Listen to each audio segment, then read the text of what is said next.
Presiden Prabowo Subianto memerintahkan relaksasi atau kelonggaran untuk aturan tingkat komponen dalam negeri atau TKDN. Menurutnya, ketatnya aturan TKDN justru membuat produk Indonesia tak kompetitif dan kalah bersaing. Wakil Ketua Komisi 7 DPR, Kusnunia Halim, menilai rencana pelonggaran aturan TKDN dapat melemahkan industri dalam negeri dan meminta pemerintah mengkajinya secara menyeluruh berbasis data. Kusnunia menegaskan kebijakan nasional seharusnya memperkuat, bukan melemahkan industri lokal.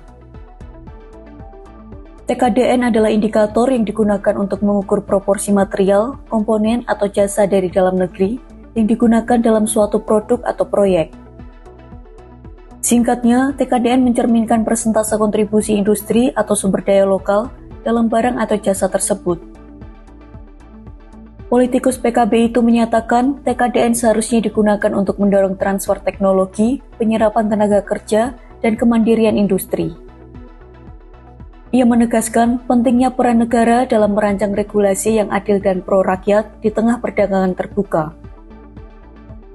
Ia mengingatkan pemerintah agar tidak sendiri dalam merevisi aturan TKDN dan menekankan pentingnya semangat kolektif untuk memperkuat produksi nasional dan menjadikan Indonesia tuan rumah di negeri sendiri.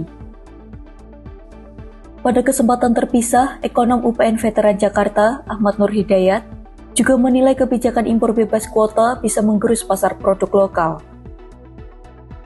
Industri yang dilindungi TKDN seperti manufaktur dan agroindustri akan sulit bersaing dengan produk impor yang lebih murah dan efisien.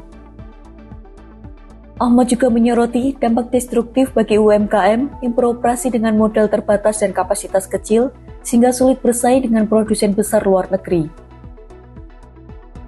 Ahmad menilai aturan TKDN memberi peluang UMKM masuk rantai pasok industri besar. Rencana pelonggaran TKDN muncul sebagai opsi negosiasi pemerintah terkait tarif impor 32% dari Amerika Serikat. Menko Perekonomian Airlangga Hartarto menyebut pelonggaran hambatan non-tarif jadi salah satu poin negosiasi. Airlangga menyampaikan bahwa Amerika Serikat meminta pelonggaran TKDN, khususnya di sektor teknologi informasi dan komunikasi atau ICT. Dalam dialog ekonomi bersama pengusaha dan investor di Menara Mandiri, Jakarta 8 April 2025, Airlangga kembali menjelaskan rencana deregulasi hambatan non-tarif.